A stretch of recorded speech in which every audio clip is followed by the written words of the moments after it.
Ya udah, memang Yang roh itu barang memang siapa yang menghujat Roh Kudus itu tidak diampuni, sementara menghujat Yesus nggak apa-apa. roh itu tidak pernah mati. Roh itu yang dihembuskan. Dia ketawa Roh itu sendiri. yang dihembuskan. Iya, Roh Kudus itu kan Tuhan juga, nggak pernah mati. Kamu bilang Tuhan yang pernah mati lebih hebat daripada Tuhan yang nggak pernah mati. Roh Kudus nggak pernah mati, Kita berpikir, daging Yesus pernah mati. Maka yang lebih hebat menurut kamu adalah daging Yesus daripada Roh Kudus. Hebat. jika Tepuk kita tangan buat daging. berpikir Dan dagingnya yang menebus dosa.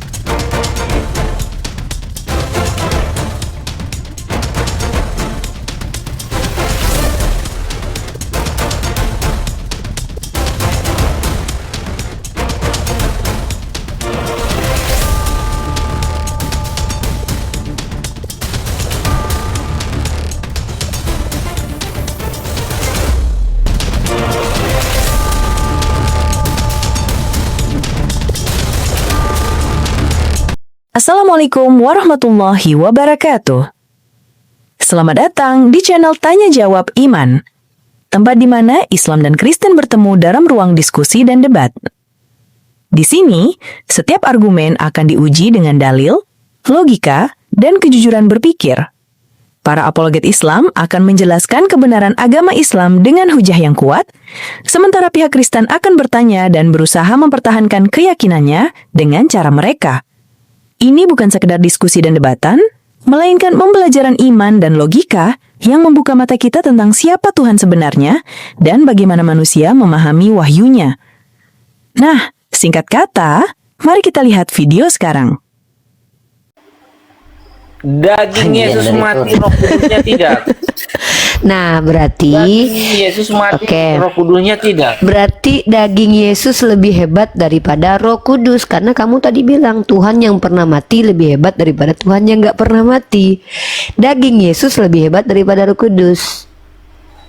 Ya, Roh Kudus itu kan adalah nafas yang diberikan kepada Yesus. Tapi kan daging Yesus lebih hebat daripada Roh Kudus, kata kamu, karena yang Tuhan yang pernah mati lebih hebat daripada Tuhan yang nggak pernah mati. Roh Kudus nggak pernah mati, daging Yesus pernah mati, berarti daging lebih hebat Ya. daripada Roh. Ya, Ya udah. ya udah, memang Yang roh itu barang memang siapa yang menghujat Roh Kudus itu tidak diampuni, sementara menghujat Yesus nggak apa-apa. roh itu tidak pernah mati. Roh itu yang dihembuskan. Dia ketawa Roh itu sendiri. yang dihembuskan. Iya, Roh Kudus itu kan Tuhan juga, nggak pernah mati. Kamu bilang Tuhan yang pernah mati lebih hebat daripada Tuhan yang nggak pernah mati. Roh Kudus nggak pernah mati, Kita berpikir, daging Yesus pernah mati. Maka yang lebih hebat menurut kamu adalah daging Yesus daripada Roh Kudus. Hebat. jika Tepuk kita tangan buat berpikir Dan dagingnya yang menebus dosa, Uni. Iya, dagingnya Ya, mati. jika kita berpikir secara nalar dan logika, kita bisa menerima dengan hal Kemana ini. kau nalar Karena mabuk aja kerjaanmu? jangan kau framing dulu, Tante Mika. Kan ini kita berdamai dari Oh tadi. iya, iya. loh. Iya. Karena Gas, Roh gas Kudus nih Ripa. itu- Aku bagian kau ya, aku bela kamu ya. Kita keroyok nih Ripa ya. Ayo, kita duakan dulu Uni Rifa biar kalah dulu. Kan Oke, gas. Roh Kudus itu adalah nafas yang dihembuskan.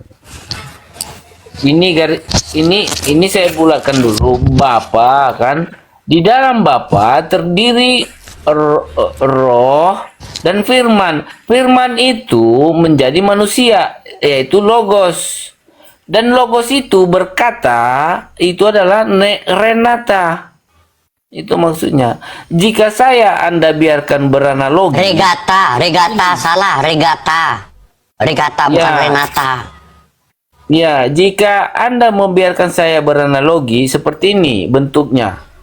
HP yang ada di genggaman Anda itu ada terdiri beberapa aplikasi termasuk WA.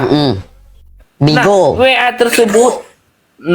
tersebut apakah dapat Bigo. dipisahkan Jangan dengan- WA, jangan WA. Jangan sebut WA, Bigo. Oh, oke, Nanti kena ban. oke, bro. Oke. Iya, itulah. Apakah dengan Bigo itu bisa dipisahkan dengan HP itu tersendiri? Kan nggak bisa. Nggak Akan bisa. akan tetapi, ya, jika Bigo itu saya kirimkan kepada Anda, tentu dong tersampaikan. Tersampaikan, maka Uni akan live di Bigo. Namun, tersampaikan apakah ada kekurangan satu kesatuan dari HP smart Anda itu? Ada kekurangan enggak? Kan nggak ada. Nggak ada. Iya, di situ poinnya. Nah, macet Uni Riva nggak bisa jawab. Nggak bisa dia diam, terdiam dia. Kalah kan? Di situ. Makanya di situ dia Uni poinnya. harus download Bigo. Bigo. Jangan anjurkan Bigo, iya. itu. Kenapa? Kenapa? Itulah kesimpulannya Uni. Iya, itu kesimpulannya ya. Apakah di dalam HP tersebut Gini aja, kekurangan garam Cina, Silakan. garam. Bilang aja sama Uni Riva jangan inilah diskusi, Uni bertanya aja sama kami, bilang. Udah gitu aja lah. Bukan begitu juga, seolah-olah kita menjasa seseorang. Ya, Uni Rifa Bukan, ya, nggak Pak. bisa jawab dia dari tadi. Diam aja dia dari tadi nggak bisa jawab. Kita suruh bertanya aja biar kita jawab. Saya di sini, saya mencari kebenaran. Gimana sesuatu saat nanti ya saya akan diterima oleh Tuhan. Biar gimana pun ya. Aku mau kasih buat Biar kalian menjadi berdua. siapapun. Garam. Kau tengok ini dulu garam, bentar ya. Ini buat kau garam. Nih, buat kau. Itu buah roh apa kok itu? Coba. Ini buah roh apa macam itu? Coba. Ini ayatnya ada di mana itu? Astaga, berani nggak? Wajah berani nggak? Iya, saya berani Pak. Ayo tunjukkan. Saya berani. Saya pengen tahu buah roh itu apa sih? Ya, saya tunjukkan. Coba patahkan saya Pak. Coba Pak, ini muka saya Pak. Lihat. Kok? Iya, saya lihat. Ya. Oke ya. Gini. Saya lihat. Ya, mana? Aku undang Roh Kudus, kau usir ya. Pakai apa kau usir ya? Apa? Saya gak jelas.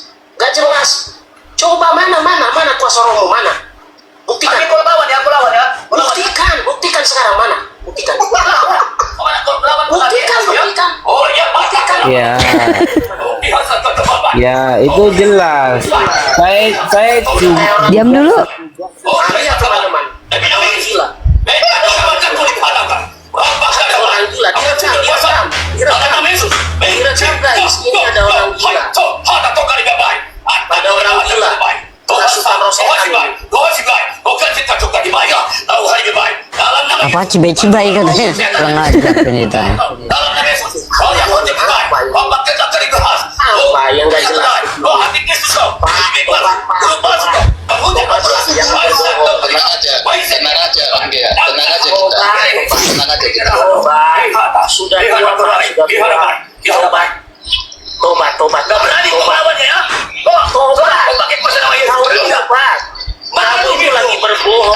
Malu kau. Apa yang berubah Pak? Apa yang berubah dari Om Gia? Kamu sedang dikuasai setan Pak. Bertobat kamu.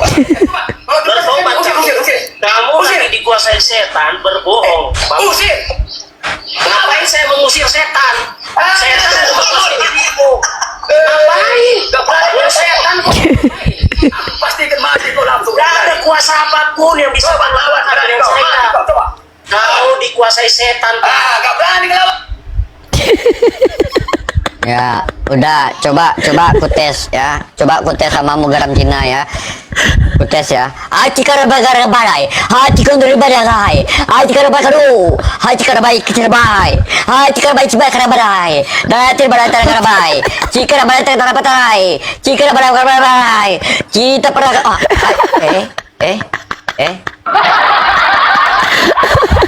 Udah kita tema asik garam Cina. tema kita Nabi Israel bejat. Kenapa Oten masih Nggak percaya asik garam kepada Cina.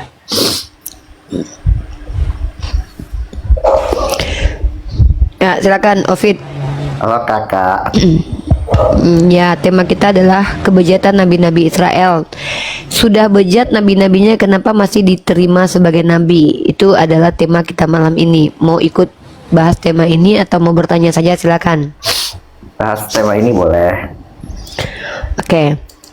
Silakan. Menurut kamu standar moralitas nabi dalam Kristen itu ada nggak? Ya nabi ada pastilah itu. Oke. Ada standarnya. Kalau dia misalkannya apa salah satu standarnya? Nabi itu boleh nggak berzina dalam kitab kamu? Sebenarnya tidak boleh, cuman kan karena dia manusia itu pasti pernah melakukan kesalahan. Ya, jadi kalau menurut agamamu Nabi tidak boleh berzina, apa yang dilakukan oleh Tuhanmu? Dihukum nggak ketika dia berzina?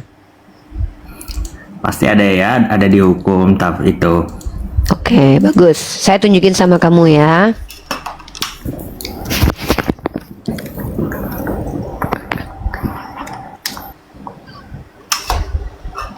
Apa kakak? Mau nanya apa kak? Nih. Imamat pasal 20 nomor 10. Ya. Ya, nih. Ini aturan untuk orang Yahudi ya.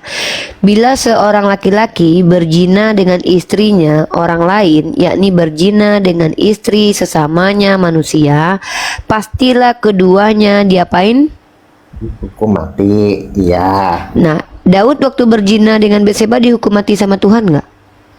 Tapi kan Daud tidak dihukum. Tidak. Yang dihukum mati siapa? Yang mati itu keturunannya kan, siapa tuh? Nah, berarti kalau Nabi kalau berzina nggak dihukum mati, tapi dihukum keturunannya yang nggak berdosa, yaitu anak haramnya, begitu? Lebih tepatnya resiko yang itu konsekuensi yang dia tanggung. Iya, konsekuensi kan enak dia. Nanti kan dia bisa berzina lagi. Yang penting kan bukan dia yang mati. Tinggal berzina kok bayi dikeluarkannya mati. Enak kan jadi nabi di Kristen kan? Enggak. Kata Loh. saya. Tuh buktinya Daud berzina dengan istri orang yang dibunuh Tuhan dalam 2 Samuel pasal 12 nomor 15, anak haramnya. Daudnya hidup. Berarti enak nggak jadi nabi di Israel walaupun bejat nggak dihukum Tuhan. Yang dihukum Tuhan adalah anak hasil jinanya. Nabinya justru menikahi perempuan yang dijinainya, yaitu istri orang itu. Tapi Dan kemudian melahirkan anak bernama Solomon. Tuhan suka dengan Solomon nih.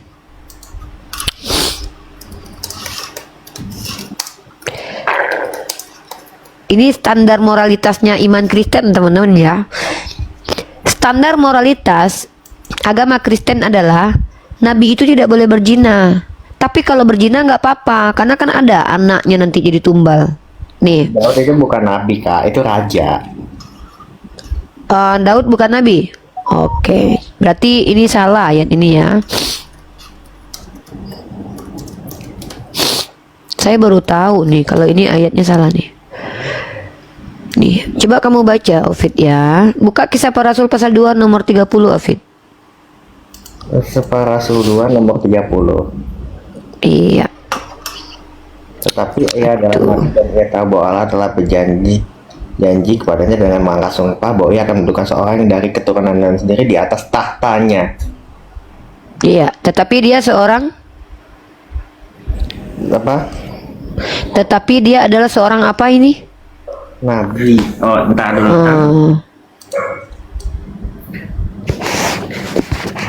Ini kan bicara tentang Yesus Kak Oni, dan yang lagi diberitakan. Oh ya, ini tentang Yesus. Coba dia baca di 29-nya Yesus ya ini ya. Oh, ini Yesus. Coba kita buka semua ya teman-teman ya. Kata Ovid ini bicara tentang Yesus ya. Jadi orang Kristen ini walaupun mereka memang berbeda dengan kitabnya, yang penting mereka punya Roh Kudus. Nah, ini baca nih. Ini kata Ovid adalah merujuk kepada Yesus ya. Nih. Aduh. Ini kita baca ya. Nih, saudara-saudara, aku boleh berkata-kata dengan terus terang kepadamu tentang siapa? Tentang Daud. Bapa bangsa kita, ia telah mati dan dikubur, dan kuburannya masih ada pada kita sampai hari ini. Tetapi ia adalah seorang nabi. Berarti ia di sini merujuk kepada siapa? Yesus. Oh gitu. Berarti pas lagi yang dibicarakan Daud tiba-tiba jadi Yesus. Saudara-saudara, aku boleh berkata-kata dengan terus terang kepadamu tentang Daud, bapa bangsa kita. Ia telah mati dan dikubur, dan kuburannya masih ada pada kita sampai hari ini. Tetapi ia adalah seorang nabi. Jadi yang nabi di sini siapa? Yesus atau Daud? Ini bicara nabi, seseorang yang akan mendudukan data seorang keturunan Daud yang akan Coba baca di ayat 9-nya Ovid. Kita bukan orang bodoh, kita semua 1.000 orang ini bukan orang bodoh Ovid. Mereka bisa bahasa Indonesia kok Ovid. Saudara-saudara, aku boleh berkata tentang Daud bapa bangsa kita. Ia telah mati dan dikubur, dan kuburannya masih ada pada kita sampai hari ini. Tetapi ia adalah seorang nabi, dan ia tahu bahwa Allah telah berjanji kepadanya dengan mengangkat serta bahwa akan mendudukan seorang dari seorang. Jadi yang nabi siapa nabi di situ menurut kisah para rasul? Nah, nabi yang menerima itu menerima janji. Sulit ya Ovid ya. Kenapa kalian masih jadi Kristen? Karena nggak jujur. Tapi nabimu kenapa bisa menikah anak di bawah 10 tahun Kak? Itulah hebatnya nabi saya. Bahkan menikahi anak 10 tahun pun, anak 10 tahun itu tidak ternoda dan tidak tersakiti, bahkan menjadi seorang ulama. Daripada Tuhanmu temannya lonte. Karena budinya. Lah, Maria Magdalena bukan lonte emang. Dicium lagi kakinya sama lonte. Maria Magdalena bukan istri Yesus. Nah itu dia kurang ajarnya. Tuhan bukan istrinya malah dicium kakinya, diam aja. Itu lebih parah. Kalau Nabi Muhammad mencium Sayyidah Aisyah, itu istrinya, sah, halal. Lah Tuhanmu dicium lonte kakinya, itu baru bejat dalam Islam. Kok terbalik-balik moralitas di Kristen ini? Dalam moralitas Islam, kalau seorang suami mencium istrinya sah-sah saja. Bahkan hebatnya Nabi Muhammad, walaupun yang dinikahinya anak kecil ini mampu digembleng menjadi seorang ulama, wanita hebat. Tapi Tuhanmu yang katanya punya moral malah dicium lonte. Bukan bininya lagi, dicium lagi kakinya. Kerendahan hati. Nah itu dia, makanya itu bukan kerendahan hati, tapi inilah bukti bahwa tidak ada batasan antara Tuhan dengan lonte. Dicium kakinya sama lonte. Namanya kerendahan hati. Menurut kalian kerendahan hati, menurut kami ini adalah circle-nya aja nggak beres, gimana dia mau beres? Saya temenan nama lonte aja itu bisa terpengaruh. Apalagi laki-laki satu kamar dengan lonte, kakinya dicium lagi. Kita nggak tahu apa yang terjadi setelahnya. Kan nggak semua cerita hidupnya ditulis. Emang kamu menjamin kalau dia nggak berhubungan seksual setelah kakinya dicium? Nggak ada. Bagi kami, orang yang temenan sama lonte, laki-laki yang minta gratisan sama lonte itu laki-laki miskin. Udahlah dicium lonte, gratis pula, nggak bayar. Minimal bayarlah, udah dicium kan. Tapi enggak kan. Yang terjadi apa? Inilah bagi kami standar moralitas di Islam itu, nabinya mulia. Bahkan saking mulianya nabi saya, istrinya sendiri mengatakan loh, nabi saya itu adalah orang yang paling bisa menahan hawa nafsunya loh. Wanita yang kalian tuduh sebagai korban pedofil itu mengakui bahwa istrinya, suaminya adalah laki-laki yang bisa menahan hawa nafsunya. Nah, sementara kalian Tuhannya katanya bisa menahan hawa nafsu, kakinya jadi cium lonte. Itu kerendahan hati, dicium sama lonte. Ya, dari mana kau tahu kalau dia nggak berhubungan seksual dengan lonte itu? Bisa kau buktikan? Mana buktinya nih? Ini ada penelitian dari Theophanus de Canvasa waktu Nabi Musa dapat wahyunya ya. Nih, bayangkan ya. Kita lagi nggak bahas itu, kita lagi bahas tema ini. Jangan kemana-mana gini ya, Dek. Kalau kau mau jujur, Tuhanmu aja dia bahkan senang dilecehkan. Nih, Tuhanmu jangankan dia kerendahan hati ya, Tuhanmu senang dilecehkan loh nih. Tengok ya nih. Menurut penelitian, salah satu situs mengatakan theconversation.com, Tuhanmu itu salah satu korban pelecehan seksual dan dia menikmati loh. Coba Yesus juga korban mengungkapkan secara seksual ketika disalib. Tunjukkan websitenya kak, tunjukkan di Nih, mana. ini theconversation.com. Nih ya. Itu ya. Jadi memang beda moralitas di Islam dan Kristen itu memang beda teman-teman. Kalau di Kristen nabinya bejat berzina, Tuhannya nggak bunuh, nggak marah. Di Islam Nabi kita bermuka masam aja sama orang buta, ditegur sama Allah, diperingati sama Allah. Nabi kita loh. Makanya saya bilang moralitas Nabi dalam agama Islam dan Kristen itu jauh baina sama wa sumur. Nabi di Kristen mengambil bini orang. Yang dibunuh Tuhan bukan dia, tapi yang dibunuh Tuhan siapa? Anak haramnya. Sementara si nabinya hidup. Tapi hidupnya menderita, itu lebih menyakitkan. Sama Tuhan kau aja juga menderita. Memang begitu kan? Kan dalam loh, di dalam Kristen itu dalam 1 Petrus pasal 2 nomor jangan kemana-mana. Ya nggak masalah, nggak ada masalah, nggak ada urusannya itu. Nggak ada masalah. Sayyidah Khadijah rela kok, nggak ada masalah kok. Kau pula yang sibuk. Sayyidah Khadijah aja nggak ngeluh kok. Kau yang sibuk dia nih. mengeluh kok di sini dia bilang Nggak ada dia mengeluh. Kau aja yang mengeluh. Kau yang pengen jadi. Ini dia nampak kali kau berbohong. Nah, Sayyidah Khadijah nggak dipoligami. Kau tengok nih. Dalam agama kau, Ovid, standar moralnya adalah kerendahan, kehinaan terhadap penderitaan terhadap manusia itu suatu bentuk kecintaan Tuhan nih. Nih ya, nih, kau tengok nih. Nih ayatnya nih. Sebab adalah kasih karunia jika seorang karena sadar akan kehendak Theos menanggung penderitaan yang tidak harus dia tanggung. Makanya semua nabi dibuat menderita dan Tuhan kau pun dibuat menderita. Karena memang dalam agama kau, Ovid, Tuhan itu bentuk kasihnya dengan memberikan penderitaan kepada manusia. Itu beda Tuhan kita. Makanya aku bilang standar moralitas dalam agama Kristen dan Islam beda, standar kasih sayang Tuhan juga beda. Dalam Islam Tuhan menyelamatkan Nabi Isa karena bentuk kecintaannya kepada Nabi Isa. Di agama kau bentuk kecintaan Bapak Yesus kepada Yesus. Yesus dibiarkan mati konyol di nista di tiang salib. Mati itu membebaskan manusia dari kutuk dosa. Iya, itulah aku bilang standar moralitas agama kita beda. Moralitas Islam, Allah Subhanahu wa taala tidak perlu membunuh orang untuk menghapus kutuk. Tapi Tuhanmu membutuhkan manusia untuk tumbal karena karena dia yang mengutuk manusia padahal nggak ada kutukannya itu. Makanya beda standar moralitas. Sialan ya menurut Sahih Muslim 4127. Bukan, justru menurut moralitas Tuhanmu manusia di luar Israel anjing. Nih makanya kamu dikatakan anjing sama Yesus nih. Burita Wayu yang bilang nih, Ovid. Jangan baca setengah doang. Oh enggak, mana ada setengah baca semua lah. Kamu kan bisa lihat nih artikelnya. Kamu lihat nih sarapanpagi.org. Di sini judulnya apa, Ovid? Nih saya baca nih, saya baca nih, saya bantah. Iya baca nggak apa-apa, baca judulnya cuma nih. Perumpamaan. Baca iya, maka kamu di perumpamaan dengan anjing. Moralitasnya ada nggak itu? Oh berarti betul teman-teman.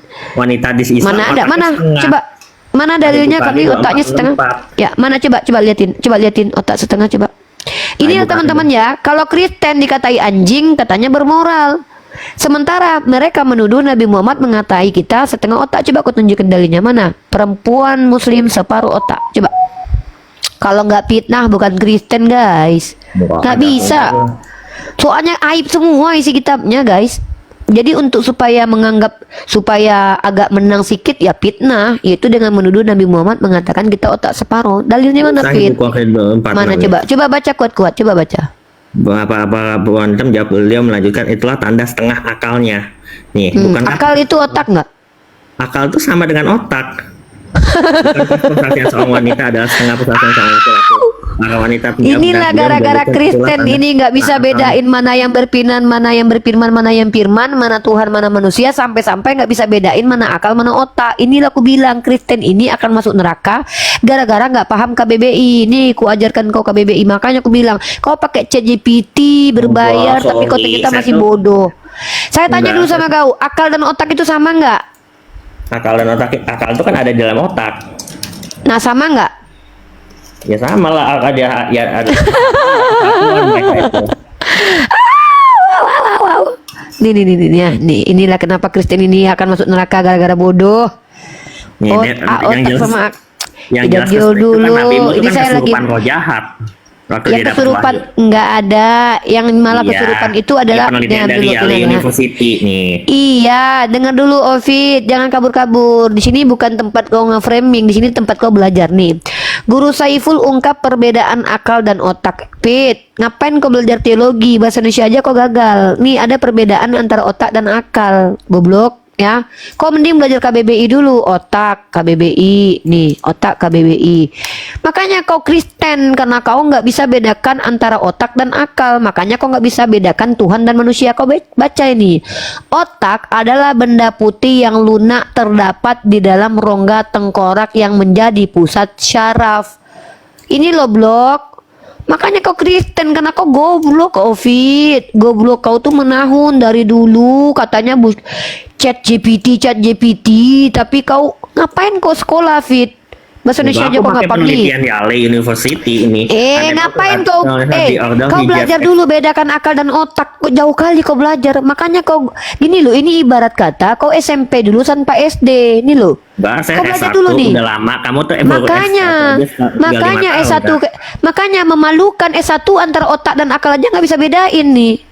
Ini nih orang nih yang ngakunya S1 nih. Itu kebanggaan orang yang lulusan Leiden. Iya, makanya aku bilang percuma kau punya gelar antara otak dan akal kau nggak bisa bedain nih. Otak benda putih yang lunak, akal daya atau kemampuan berpikir. Inilah aku bilang Kristen itu masuk neraka gara-gara goblok dalam pemahaman bahasa.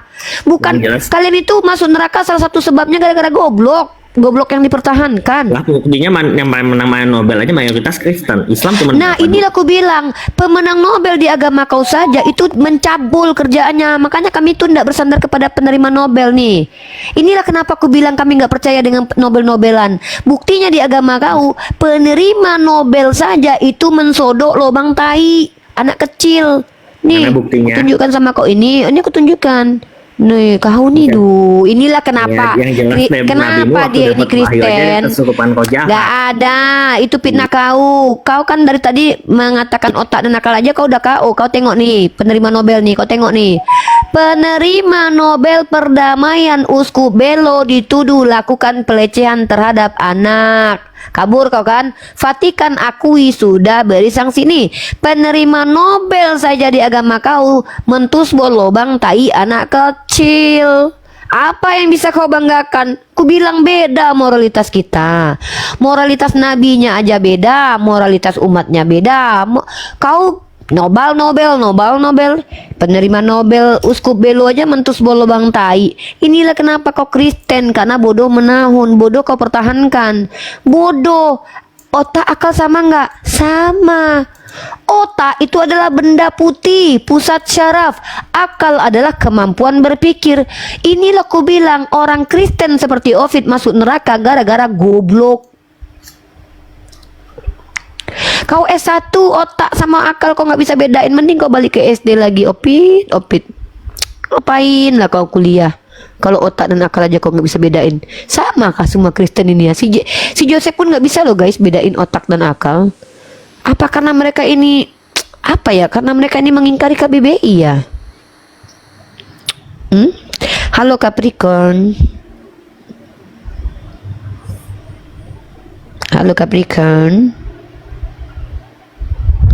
Kenapa lah Oten ini kok bangga dengan kegoblokannya? Otak dan akal aja nggak bisa bedain. Sejak kapan pula otak dan akal sama? Aduh, ini gara-gara yang berfirman dan firman nggak bisa bedain, makanya jadi goblok menahun. Dududidam-dam, dudidudidam. Fit, kau bawa jurnal belajar KBBI dulu, Fit. Ngapain kau capek-capek bawa jurnal KBBI aja kau nggak pase, nggak paham, nggak lancar. Malu-maluin sarjana yang lain kau. Malu kami sebagai sarjana, ada orang sarjana kayak kau otak dan akal aja nggak bisa bedain. Aduh, di kuliah ngapain ya itu ya? Mungkin, hey Opit, apakah suara dan mulut sama? Sama. Apakah mata dan penglihatan sama? Sama. Apakah suara dan bibir sama? Sama. Apakah kentut dan dubur sama? Sama. Ini nih umat Kristen yang naik kokomal kita masuk neraka gara-gara goblok menahun. Otak dan akal bisa jadi sama gara-gara Tuhan dan manusia sama. Halo love you, agamanya apa? Parah. Moralitas terhebat itu pada diri Rasulullah justru ketika dia menikahi Sayyidah Aisyah loh. Orang normal kalau menikahi anak kecil, pasti anak kecil ini menderita, dibikinnya menderita anak kecil ini. Nabi kita, anak kecil yang dituduh korban pedofil ini mengakui bahwa suaminya adalah orang yang paling kuat menahan hawa nafsu. Keren banget loh, Nabi kita loh. Nabi kita diizinkan menikah 1000 orang tuh boleh loh, nggak ada larangan kepada Nabi Muhammad. Ada nggak dalil yang mengatakan Nabi Muhammad nggak boleh menikahi istri 1000? Nabi kita yang bahkan boleh punya istri 100, 200, 300, ada nggak nyampe 20 istrinya? Tapi Kristen, nabi-nabinya, waduh, punya gundik. Gokil memang, punya gundik nabi-nabi Kristen. Inilah beda moralitas antara Nabi Kristen dengan Nabi Muhammad, itu beda jauh. Nabi Muhammad bahkan menikahi anak kecil saja, itu anak kecil itu sangat cinta, dibesarkan, besar tumbuh menjadi wanita hebat. Ini hebat nih, terjaga. Tapi ini Tuhan katanya nggak punya hawa nafsu, dicium lontek diam aja, CS sama lontek. Berdua-dua sama lontek, kakinya dicium sama lontek, dia diam aja sama lontek ini. Pedih guys. Dan mereka katakan Tuhannya punya moral. Gila ini. Gimana cara berpikirnya umat Kristen ini? Coba, cara berpikirnya umat Kristen ini gimana coba? Nabinya saja nggak punya moral, ngambil bini orang, bersundal.